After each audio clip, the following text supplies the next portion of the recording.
안녕하신가요? 인사 올리겠습니다. 전 서울에서 살고 있는 강순자입니다. 나이는 60대이고요.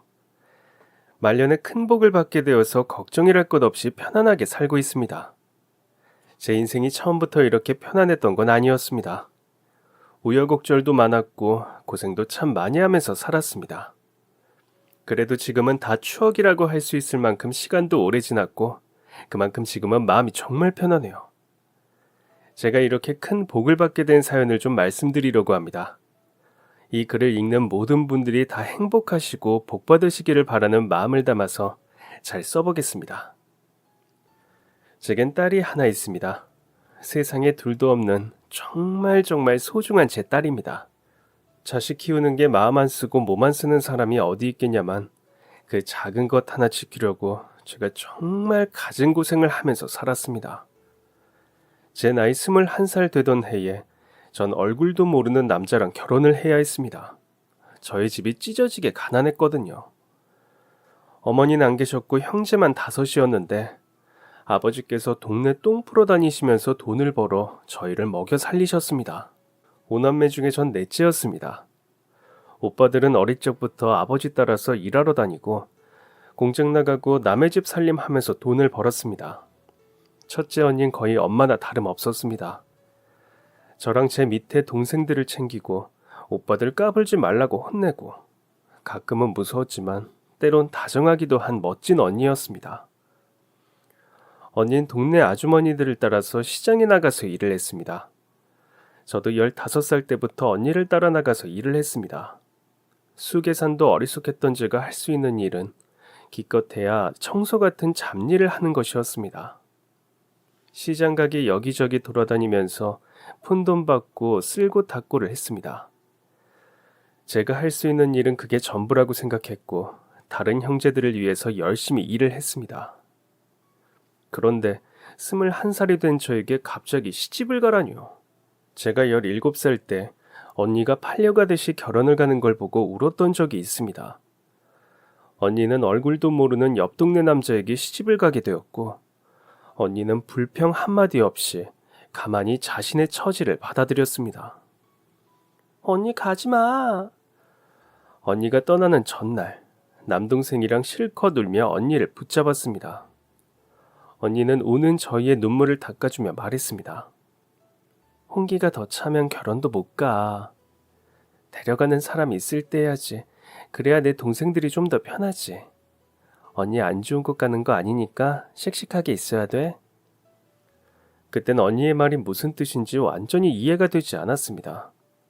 언니가 결혼하는데 왜 우리가 더 편해지는 건지 알지 못했죠.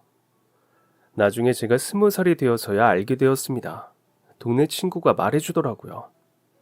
저희 언니랑 결혼하는 집에서 돈을 주고 언니를 데려갔단 것을요. 그때 저희 동네 언니들 몇 명이 그렇게 시집을 갔습니다. 그땐 살던 곳이 시골이라 그랬는지 모르겠는데 유난히 저희 동네에 그런 일이 많았습니다. 그리고 저도 그렇게 가게 된 것이었죠. 말이 좋아 시집이지 팔려가는 것이었습니다. 13살이나 많은 얼굴도 모르는 남자한테요. 전 언니처럼 덤덤하지 못했습니다. 가기 전에 정말 엉엉 울었습니다. 혼이 나는 아침날 두 눈이 퉁퉁 부은 채로 뾰로통한 표정으로 그렇게 전 제 집을 떠났습니다. 괴물 같은 남자가 나오면 어쩌나 했는데 그렇진 않았습니다. 부끄럼을 많이 타고 말도 별로 없고 친절한 사람이었습니다. 그렇다고 없던 사랑이 생기는 것도 아니었지만요. 그냥 살라고 하니까 사는 거였습니다. 남편이 친절한 사람이라 다행이다 싶어 그냥 견디고 살려고 했습니다. 그런데 제가 시집살이를 했거든요. 제가 알기로 남편 집은 원래 가난했는데 시부모님께서 갑자기 장세가 잘 돼서 부자가 된 일명 졸부라고 들었습니다. 그래서 저희 아버지가 시부모 심성이 고울 거라고 하더라고요. 갑자기 부자 된 사람들은 오히려 더 아끼고 못 사는 사람들 마음을 안다면서요. 하지만 정반대였습니다. 정말 심상이 고약해도 그렇게 고약할 수가 없었습니다. 저보다 시집살이 더 고생했단 사람이 있으면 낳아보라고 하고 싶을 정도입니다. 시어머니가 정말 지독하게 못된 사람이었고 자랑하길 참 좋아하는 사람이었습니다. 조금 진정하고 하나씩 얘기를 해보자면 우선 남편의 집엔 남편과 시어머니, 시아버지, 시할머니, 도련님이 살고 있었습니다. 시할머니는 시아버지의 어머니셨는데 치매를 앓고 계셨습니다. 그런데 그 상태가 심각한 수준이었습니다. 사람들이 우스갯소리로 많이들 얘기하잖아요. 벽에 똥칠할 때까지 살자고요. 정말 벽에 똥칠하는 걸 본 적이 있으신가요? 전 본 적이 있었습니다.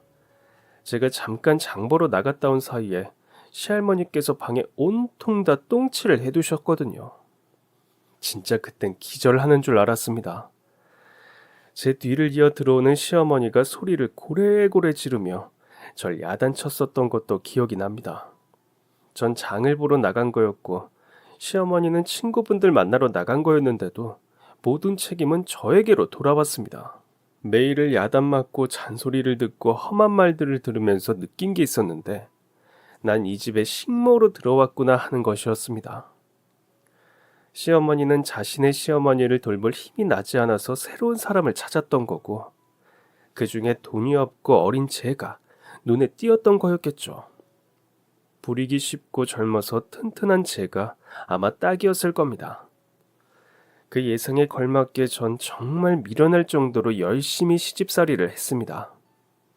시어머니의 지나친 모욕에 아무리 마음이 상하고 견디기 힘들어도 그냥 참았습니다. 반항하는 법을 몰랐거든요. 평생을 남보다 못하게 살아왔던지라 그냥 수긍하고 고개 숙이면서 살았습니다. 그렇게 살기를 1년이 지났습니다. 넌 젊은 것이 왜 애를 못 갖니? 임신이 안 되는 저에게 시어머니의 압박이 시작되었습니다. 시어머니는 절 억지로 점집에 데려가서 무슨 부적도 쓰시고 속옷에도 베개 밑에도 부적을 가지고 다니게 했습니다. 아들이 들어선단 한약도 먹이고 딸 들어서면 좋아한다는 과일을 일절 주지도 않고 고기만 먹이고 남자아기 옷만 사두더라고요. 그러던 중 제가 드디어 임신을 하게 되었습니다. 요즘엔 4달만 지나도 성별을 알 수 있다고 하더라고요. 예전엔 그렇진 않았습니다. 낳고 나서 아는 경우도 많았고 그 전에 알아도 보통 배가 많이 부른 다음에 알 수 있었습니다. 시골이라 더 그랬는지도 모르겠네요. 아무튼 제가 다니던 산부인과 선생님은 태어날 때 알려준다고 하셨습니다. 그러니까 시어머니가 노발대발 화를 내더니 다른 병원으로 절 데려갔습니다. 아기 성별을 꼭 알아야겠다면서요. 그렇게 임신 6개월 차에 아기 성별을 알게 되었습니다. 딸이었죠. 그때부터 저의 시집살이는 더더욱 심해졌습니다. 전 임신을 해서 배가 많이 불렀음에도 불구하고 임신 전보다 더 굳은 일을 해야만 했습니다. 시할머니에게 발로 차여가며 목욕을 시켜야 했고 식구들 삼시세끼를 준비해야 했고 집안 청소며 집안 어른들 경조사까지 다 챙겨야 했습니다. 제 뱃속의 아이가 딸이라는 이유만으로 시어머니의 구박은 더욱 심해졌습니다. 어떻게 딸을 품냐며 어떻게 그것밖에 안 되냐며 한심하다며 정말 다시 생각하기도 싫은 말들을 많이 들었습니다. 그러면서 어디 한풀이 할 것도 없고 힘든 감정 나눌 것도 없어서 혼자 있는 방에서 중얼거리면서 뱃속의 아기한테 한풀이를 했습니다. 오늘 엄마가 정말 힘들었어. 다리도 많이 아프고 손도 저리다. 세상에 낳아주면 엄마의 가장 친한 친구가 되어주길 바랄게. 뱃속의 아이만 생각하면서 그 힘든 날들을 견뎠습니다. 전 제 딸을 낳던 그날을 아직까지도 잊을 수가 없습니다. 점심밥 막 먹고 갑자기 진통이 시작되었는데 시어머니가 저더러 혼자 병원에 가라고 했습니다. 그거 가다가 큰일 안 난다면서 뭐 대단한 거 낳는다고 유난이냐고 하더라고요. 그때 정말 크게 충격받고 혼자 병원에 가서 아기 낳았습니다. 낳고 나서야 남편이 왔고 그 다음날 이어 시어머니랑 시아버지가 왔습니다. 그때부터 갑자기 가슴이 차갑게 식더라고요. 정이 그냥 뚝 떨어졌다고 말하기도 하죠. 진짜 남편이고 시어머니고 시할머니고 다 보기 싫었습니다. 다 저한테 좋은 말 하나 하는 사람도 없고 제가 배 아파 낳은 제 딸을 사랑해주는 사람이 하나도 없었으니까요. 그땐 이혼이 흔한 것도 아니었고 더군다나 저는 저희 집에 돈을 받고 팔려갔던 입장이었기에 선뜻 이혼이란 것을 결정하기엔 무리가 있었습니다. 하지만 그럼에도 불구하고 전 이 사람들이랑 그만해야겠다 싶더라고요. 더 살다간 제가 받았던 상처를 제 딸이 고스란히 받을 것 같았습니다. 그래서 남편한테 먼저 말을 했습니다. 이렇게 못 살겠다고요. 남편은 제게 좋을 대로 하라고 했습니다. 자기는 아무렴 상관없다면서요. 그럴만도 했죠. 남편은 저와 딸한테 아무런 관심도 없던 사람이었으니까요. 하지만 시어머니는 이 얘기를 듣고 노발대발을 하였습니다. 네가 우리 아들이랑 감히 이혼을 해? 그게 가당키나 하니? 어딜 감히. 절대 안 된다, 절대. 너 나갈 거면 가더라도 아들 하나 낳고 가. 와, 제가 무슨 아기 낳는 기계도 아니고 아들을 낳고 가라니 황당하더군요. 그 일로 몇 날 며칠을 씨름을 하다가 결국 전 딸과 도망쳐야만 했습니다. 야심한 밤에 100일도 안 된 딸을 품에 안고 야반도주를 한 것이었습니다. 오로지 하나, 딸을 지키기 위해서였습니다. 그 시골에서 전 서울로 상경을 했습니다. 서울에는 사람이 하도 많이 사니까 절 찾을 수 없을 것 같았거든요. 아는 사람 하나 없고 서울에 간 것도 생전 처음 간 것이었습니다. 저 결혼할 때 저희 첫째 언니가 챙겨줬던 돈이 있었거든요. 큰 돈은 아니었고 언니가 비상금으로 뒀다가 쓰라고 준 것이었습니다. 계속 시집살이 하느라 집에만 있으니까 돈을 쓸 곳도 딱히 없어서 묵혀두었는데 그걸 도망칠 때 들고 나갔습니다. 그 돈마저 없었다면 전 정말 딸이랑 살지 못했을 겁니다. 그 돈으로 달방을 하나 얻어서 딸과 둘이 들어가서 살았습니다. 옆방 앞방 소리 다 들리고 비도 새고 정말 좁았지만 그래도 마음은 너무 편했습니다.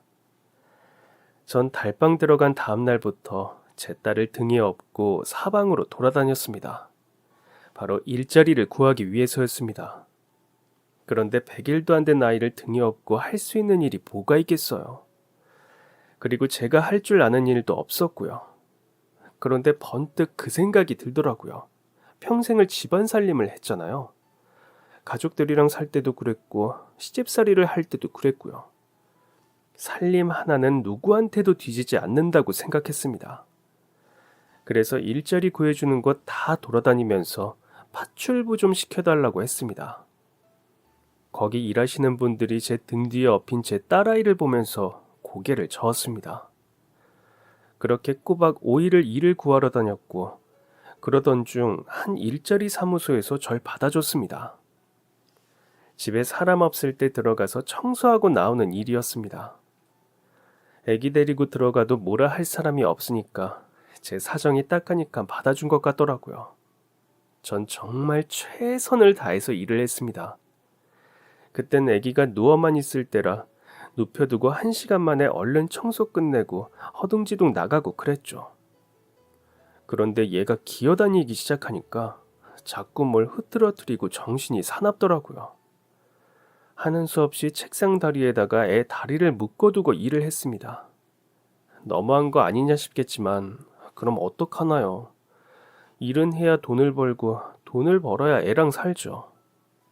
말은 안 해도 저 같은 사람 여럿 있을 겁니다. 그 시절엔 더더욱이요. 청소는 빨리 끝내야 하고 기다리다 지친 애는 울고 저도 같이 울면서 일했습니다. 10분만을 외치며 울면서 청소를 했습니다. 일 끝나면 한시도 떼어놓지 않고 아이를 꼭 안고 있었습니다. 못 안아주었던 시간들이 너무 미안해서요. 혼자 애 키우기 정말 힘들구나. 내가 앞으로 잘할 수 있을까 걱정이 정말 많았습니다. 그래도 어찌저찌 애는 잘 큽디다. 좀 크니까 제가 청소하는 동안 얌전히 기다려주기도 하고 장난감 좀 쥐어주니까 혼자 놀기도 하더라고요. 그렇게 키우다가 4살 때부터 어린이집을 보냈습니다. 다른 애기들은 어린이집 처음 보내면 가기 싫다고 엄마 붙잡고 울기도 하고 어린이집에서 놀다가 엄마 보고 싶다고 운다고 하더라고요. 그런데 저희 딸은 단 한 번도 그런 적이 없었습니다. 어린이집 선생님들도 신기할 정도로 적응을 빨리 했습니다. 기특하더라고요. 엄마가 일하고 바쁘니까 자기 신경 쓰지 말라고 말도 잘 듣나 싶기도 하고요. 그런 딸 덕에 하루에 3개의 집을 뛰어다니며 청소를 하고 돈을 벌었습니다. 분명 적지 않게 돈을 버는 것 같은데 어떻게 된 게 나가는 돈도 그만큼 많아서 돈이 잘 안 모이더라고요. 이대로는 안 되겠다 싶어서 달방을 벗어나기로 마음먹었습니다.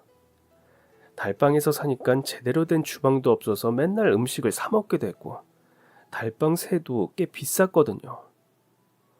아이 초등학교 들어가기 전에는 좀 제대로 된 집으로 이사 가기로 마음먹었습니다.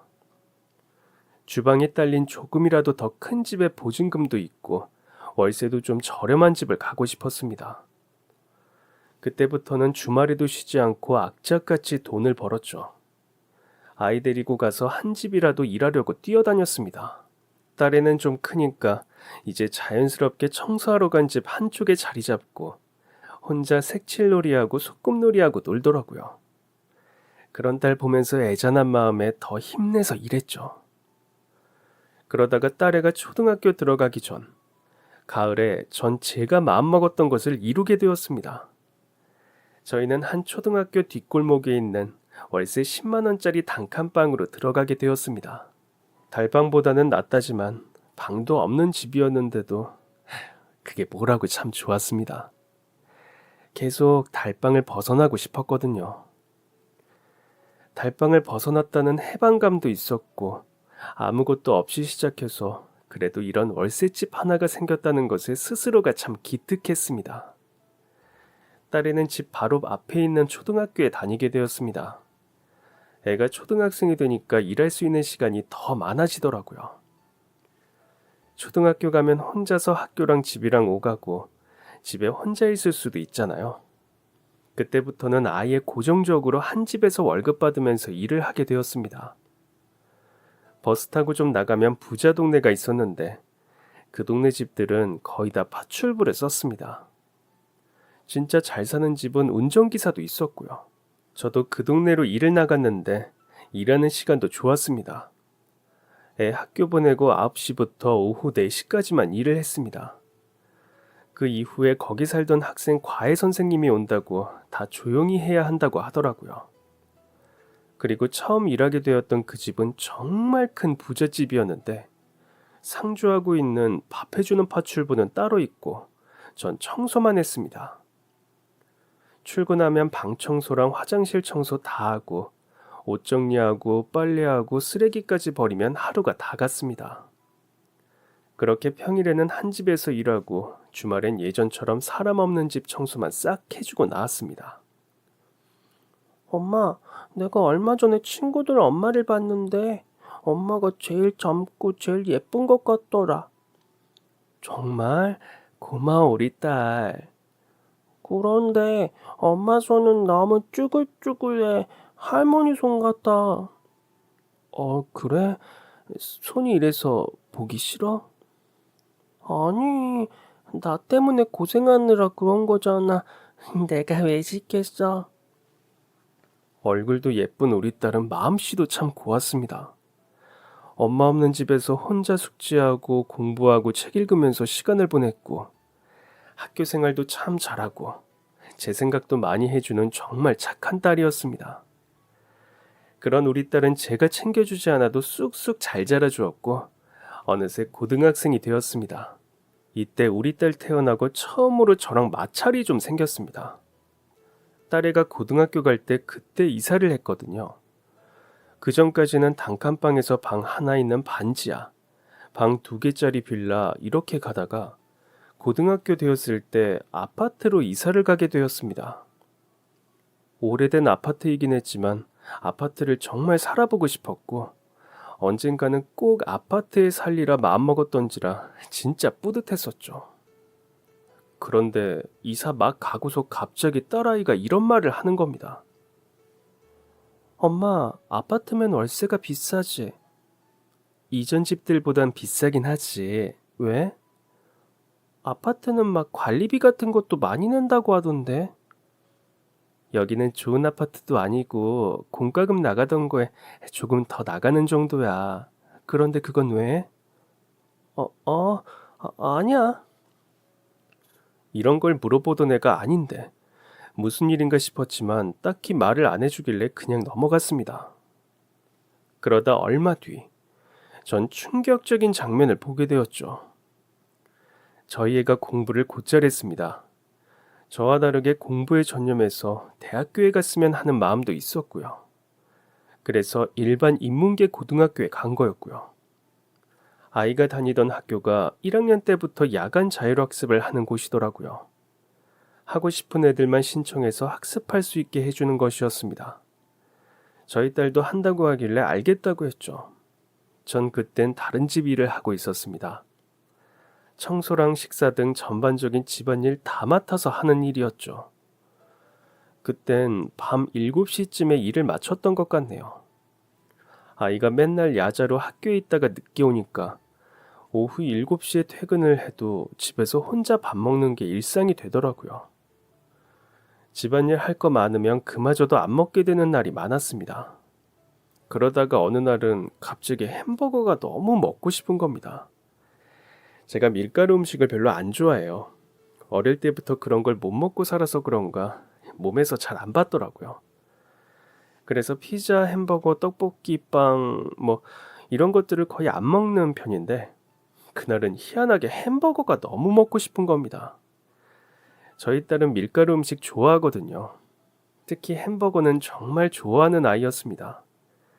그래서 딸 먹을 거 사다 줄 겸 제 것도 사서 먹으려고 햄버거 가게에 들어갔죠.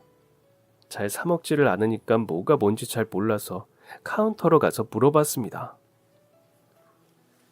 안녕하세요. 주문을 좀 하려고 하는데요. 네, 안녕하세요. 엄마. 모자를 쓰고 있던 직원이 고개를 든 순간 저도 그 직원도 깜짝 놀라고 말았습니다. 카운터에 서 있는 직원이 다름 아닌 제 딸이더라고요. 너무 놀라서 얘가 여기 왜 있지 하고 가만히 있었습니다. 그러다가 딸의 난처한 눈빛을 보니까 알겠더라고요. 아, 여기서 아르바이트를 하고 있는 거구나. 학교에서 공부한다더니 아르바이트를 하고 있는 딸. 당장이라도 잡아서 집에 데려가고 싶었지만 딸도 체면이란 게 있을 테니 그럴 수는 없었습니다. 저는 아무 말도 안 하고 그냥 가게를 빠져나왔습니다. 그리고 곧장 집으로 갔죠. 햄버거를 뒤로 하고 집에서 대충 반찬 꺼내서 끼니를 때웠습니다. 그리고 딸이 집에 오기만을 기다렸습니다. 밤 10시를 넘기고서야 딸애가 집에 들어왔습니다. 아까 전에 유니폼 차림이 아닌 익숙한 교복 차림으로요. 이민주, 와서 앉아. 엄마, 그게... 거기서 뭐 하고 있던 거야? 너 지금까지 엄마 속이고 거기서 일한 거야? 왜 대답을 안 해? 거기서 뭐 하고 있었던 거냐니까? 아르바이트 했어. 왜? 왜 야자한다고 속이면서까지 일을 했니? 용돈이 부족해?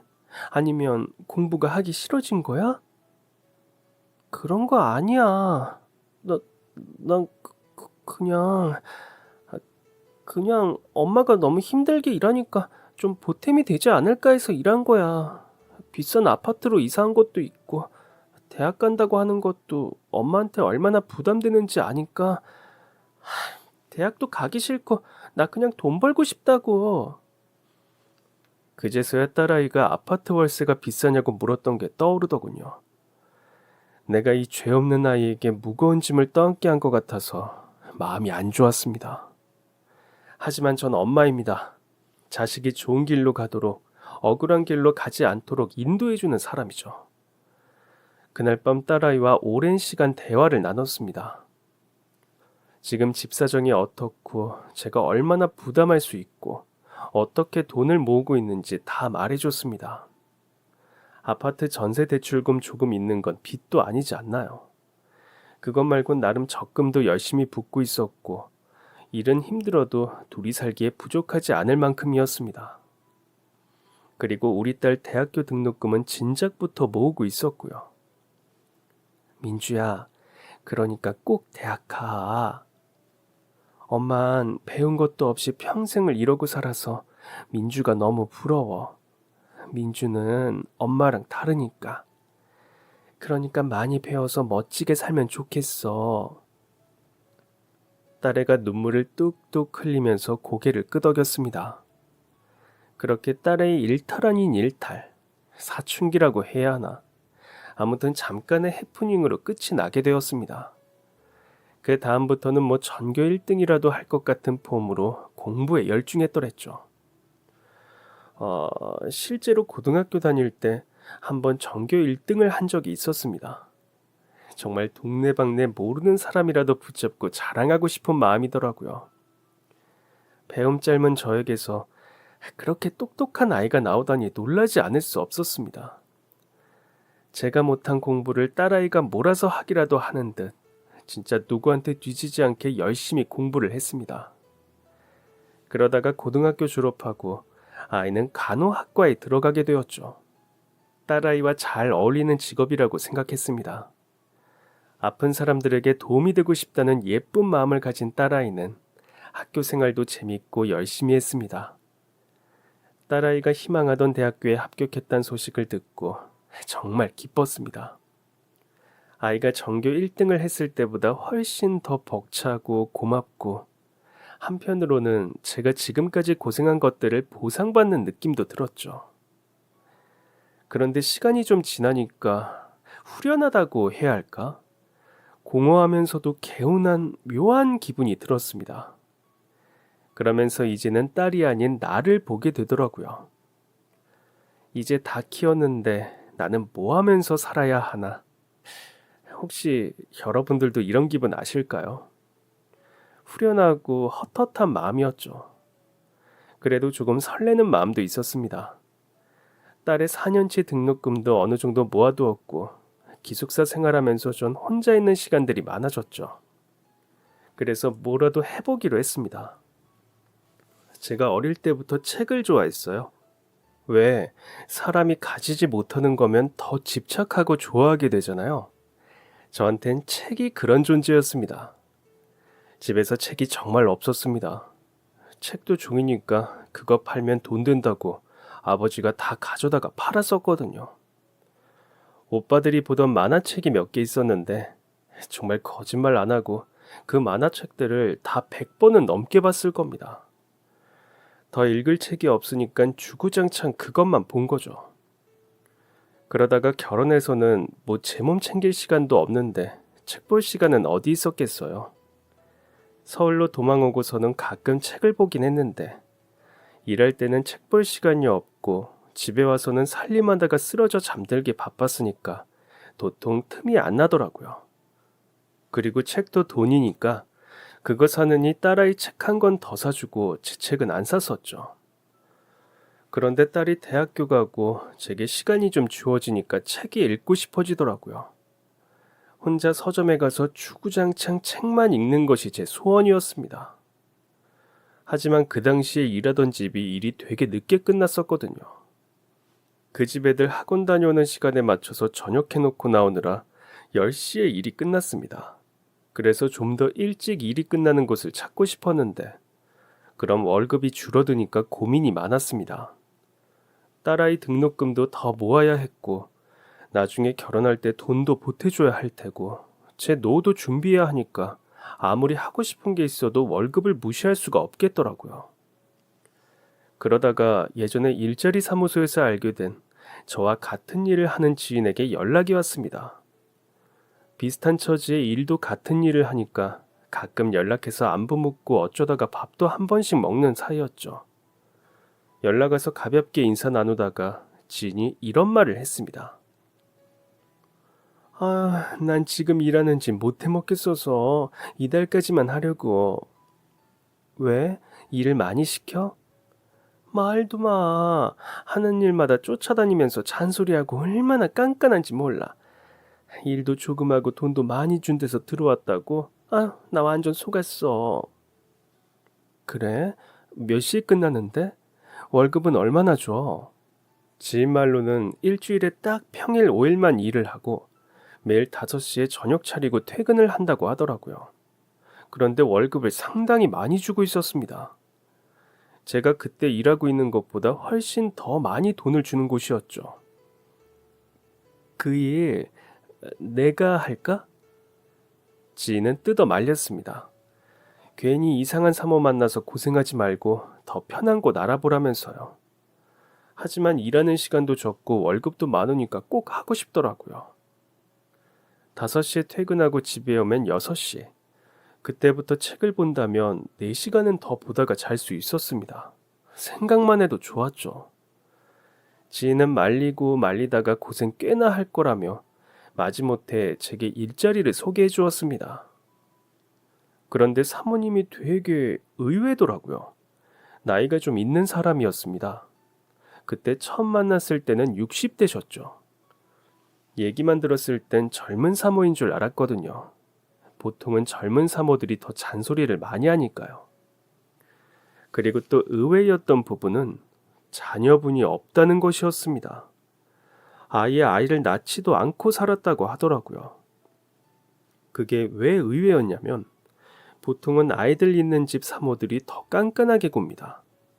아무래도 자기 자식들이 살고 있으니까 더 깨끗해야 하고 밥도 더 신경 써야 하고 빨래도 몇 번에 나눠서 하게 하고 그러거든요. 엄청 큰 집이었는데 2층에서 사모님이 내려오며 절 처음 보자마자 한 말을 잊을 수가 없습니다.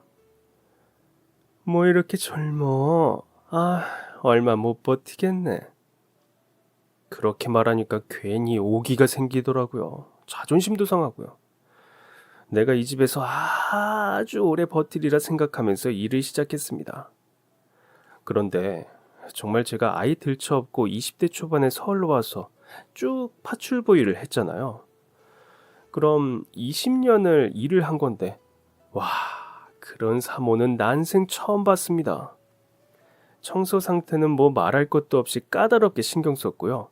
심지어는 청소도구의 상태와 제 복장까지도 사사건건 신경을 썼습니다. 머리 좀 단정하게 묶고 이래요. 청소한다는 사람이 걸렌 뭘로 빨았어요? 내가 이거 다 소독해야 된다고 했죠. 아니 그런데 창틀은 왜 이렇게 먼지가 많아? 창틀이 제일 깨끗해야 하는 거 몰라요? 네, 죄송합니다. 진짜 성격이 너무 꼬장꼬장한 거 있죠. 먼지 하나도 용서하지 않고 항상 날이 서 있고 예민한 사람이었습니다. 일은 일대로 힘든데 비 맞추는 것도 너무 힘들더라고요. 집에 가면 몸이 힘든 게 아니라 긴장이 풀려서 진이 빠질 정도였습니다. 솔직히 저 처음에 그 집에서 일하면서 진짜 많이 울었습니다.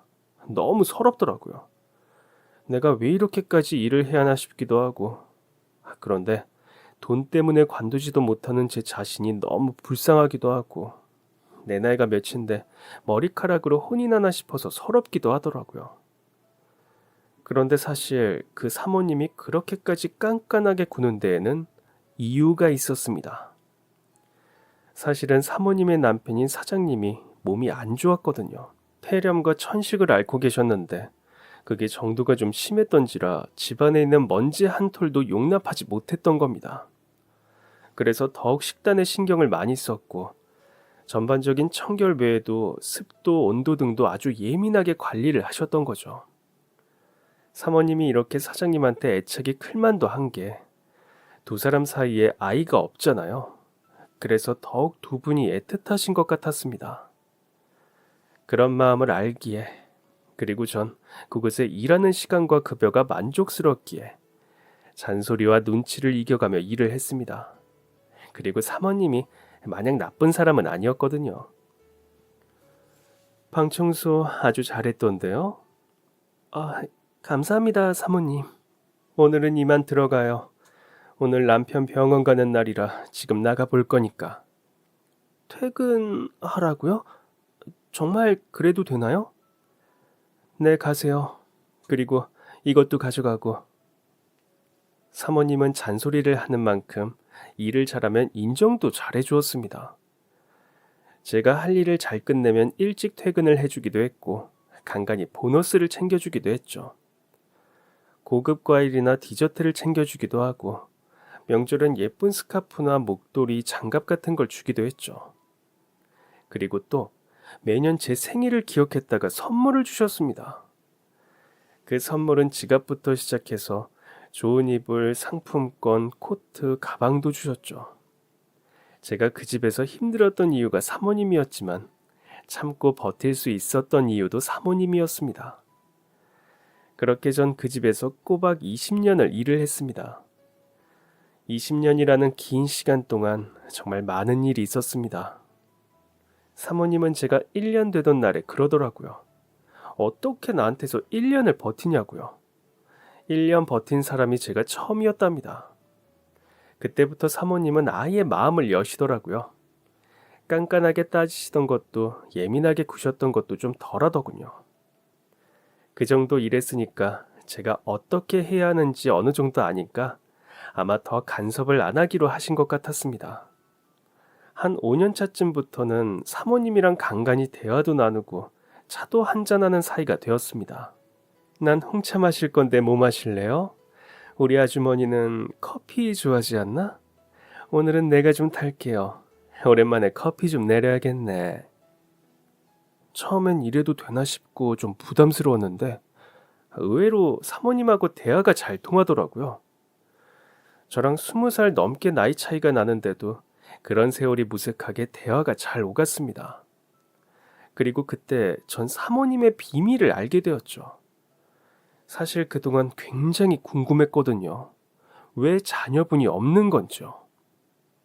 그런데 저희가 많이 가까워진 뒤에 사모님이 먼저 얘기를 해주셨습니다. 사실 사모님과 사장님 사이에 아이가 있었답니다. 그것도 쌍둥이였대요. 그런데 요즘에는 워낙 의학 기술이 발달이 잘 돼서 쌍둥이들이 뱃속에서도 잘 있고 나와서도 병원에서 잘 돌봐주잖아요. 그런데 옛날엔 좀 달랐습니다. 쌍둥이라고 하면 마냥 좋아할 수가 없었다더라고요. 게다가 그때의 사모님은 너무너무 가난해서 산부인과에 잘 가지도 못했답니다. 한 달에 한 번 뱃속에 아이들이 잘 있나 겨우 봤다더라고요. 어찌저찌 아이들이 태어나긴 했는데 또래보다도 훨씬 작고 발달도 더뎠대요. 느리지만 그래도 건강하게 자라고 있었는데 아이들이 3살 되던 해에 전염병에 걸렸다가 치료를 제대로 받지 못하고 죽었다고 했습니다. 자식들을 한 번에 잃는 슬픔이라니 상상도 안 되더라고요.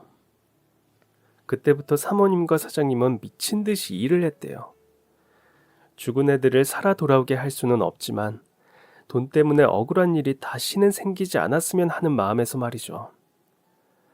쌍둥이 죽음에 대한 슬픔이 사라질 때쯤 다시 한번 아이를 낳고 싶은 마음을 품으셨대요. 하지만 그게 마음대로 되지가 않잖아요.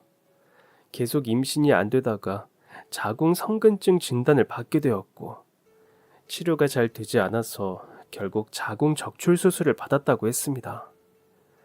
결국 아이는 포기하고 일만 했다고 했습니다.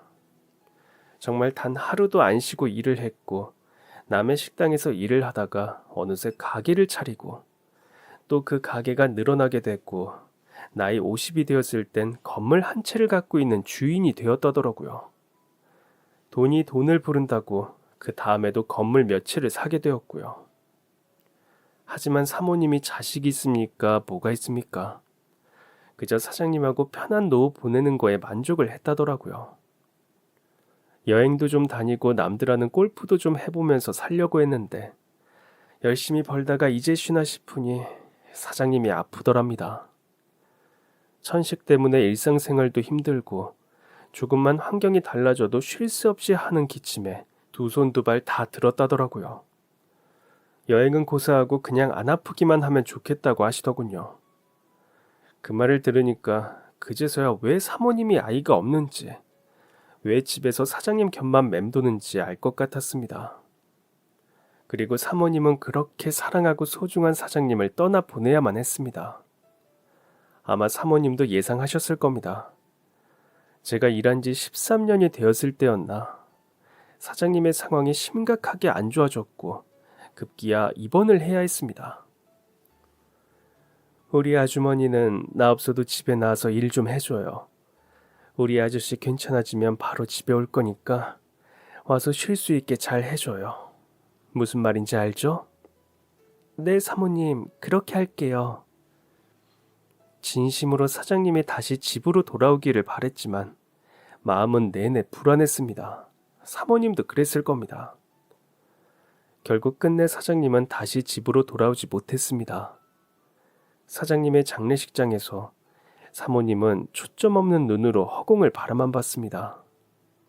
그리고 전 2달이라는 긴 휴가를 받았습니다. 월급은 항상 사모님의 변호사가 보내줬는데 휴가를 보내는 동안에도 월급은 꼬박 들어왔습니다. 사모님한테 연락을 해도 받지를 않고 댁에 찾아가 봐도 초인종의 대답은 없었습니다. 2달을 꽉 채우고서야 사모님한테 연락이 왔습니다. 다시 나와 일을 해달라는 연락이었습니다. 주저할 것도 없이 한 걸음에 달려갔고 사모님의 몰골은 말이 아니었습니다. 가뜩이나 마른 몸에 뼈밖에 안 남아서 비척비척한 것이 기력이 하나도 없었습니다. 그때부터 사골이며 삼계탕이며 몇 첩으로 밥상을 꾸렸습니다. 아휴, 우리 아주머니 2달치 밥상을 한 번에 차리셨네.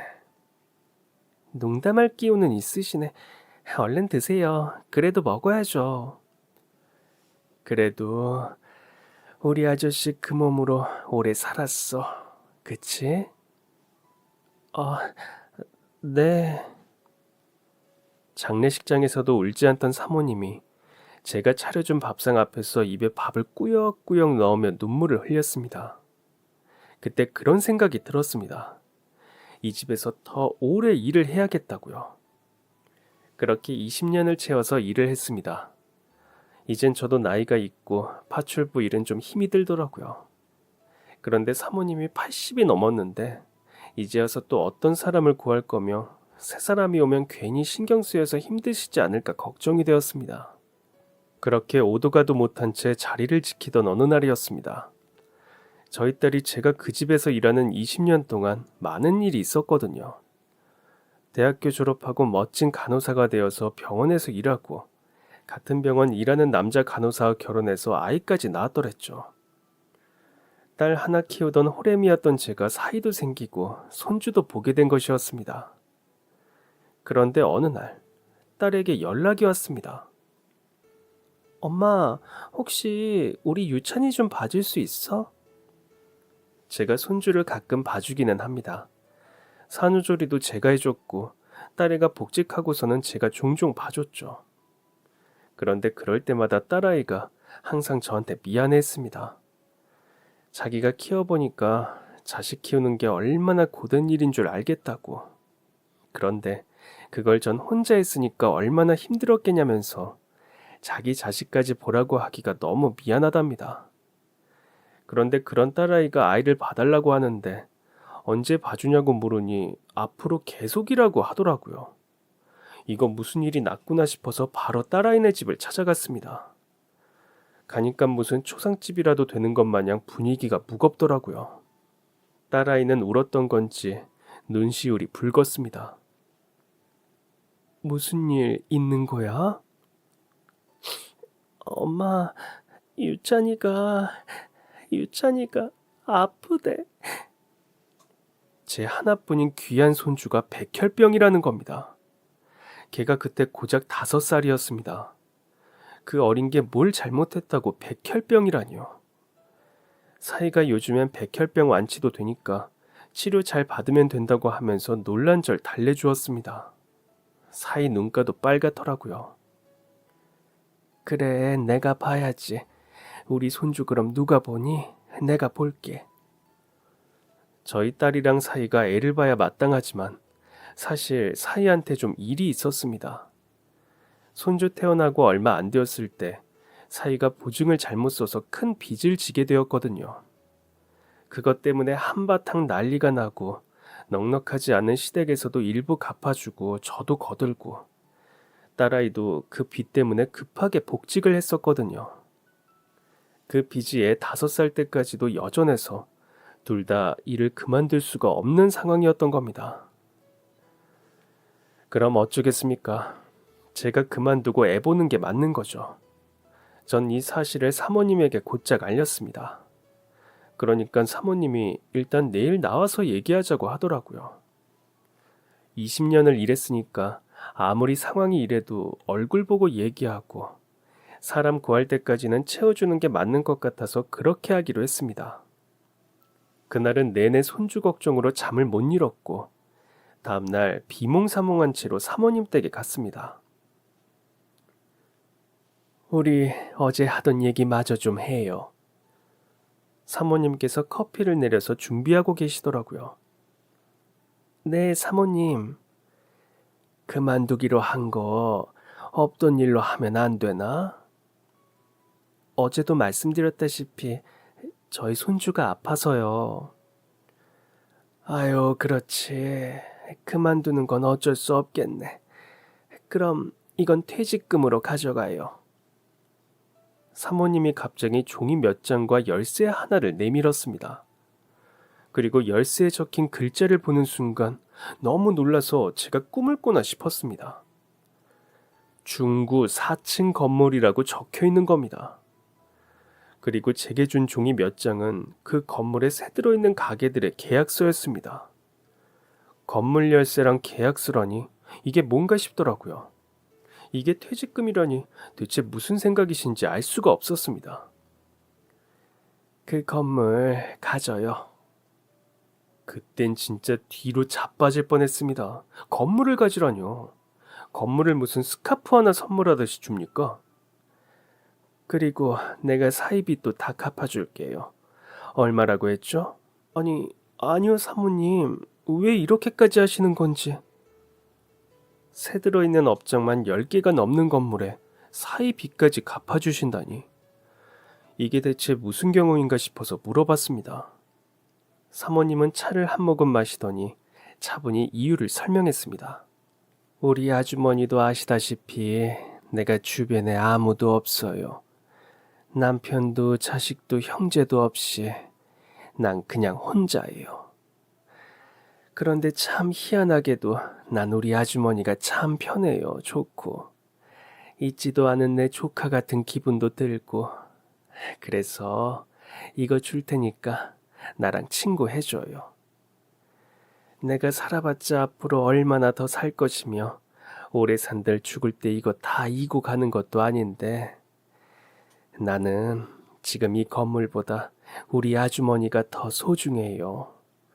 난 아주머니 없으면 내 인생이 참 심심할 것 같아. 우리 아저씨 죽고 아주머니가 있어서 참 다행이라고 생각했어요. 그러니까 이걸로 마음 편히 먹고 살면서 나 죽을 때까지 좀 놀아줘요. 솔직히 좀 어안이 벙벙했습니다. 사모님이 그렇게까지 저를 생각해 주시는 줄은 몰랐거든요. 감동적이기도 하고 벅차기도 하고 감사하더라고요. 전 사모님 말대로 하기로 했습니다. 저를 위해서도 사모님을 위해서도 그리고 제 딸아이와 사위와 손자를 위해서도 그게 좋을 거라고 생각했습니다. 사모님은 사위의 몇 억이나 되는 빚을 고민도 없이 한 번에 갚아주었고 사위는 몇 번이고 사모님에게 감사의 인사를 올렸습니다. 또 사모님이 저희 손주한테 좋은 의사 선생님 소개해주겠다며 그쪽 방면으로 아주 유명한 선생님을 만나서 치료를 받게 되었습니다. 다행히 예후가 좋은 경우가 많다며 치료 잘 해보자고 하더라고요. 저도 우리 딸이랑 사이도 한시름 놓게 되었습니다. 사이 빚도 해결되었겠다. 딸아이가 일 그만두고 애 본다고 하길래 됐다고 했습니다. 애 낳고 어떻게 복직했는데 또 쉬게 해요. 그리고 딸이 지금 다니는 병원이 휴가도 잘 챙겨주고 사정도 잘 봐줘서 딸이 애 병원 갈 때는 함께 갈 수 있거든요. 그렇게 좋은 직장을 왜 그만둡니까?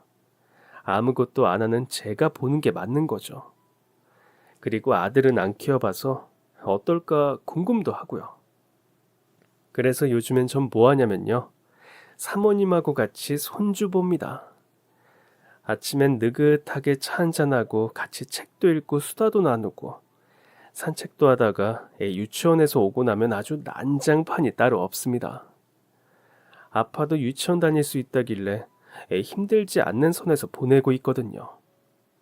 제가 계속 사모님 댁에 있으니까 아이를 데리고 이쪽으로 오는 날도 많은데 사모님 댁에서 새로 일하게 된 파출부 아주머니가 아프다는 게 안 믿길 정도로 너무 쌩쌩하다고 했습니다.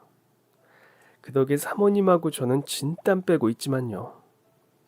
사모님은 요즘 옛날에 해야 할 육아를 이제야 하는 것 같다며 애를 잡으러 다니는 건지 잡히러 다니는 건지 모르겠다고 하십니다.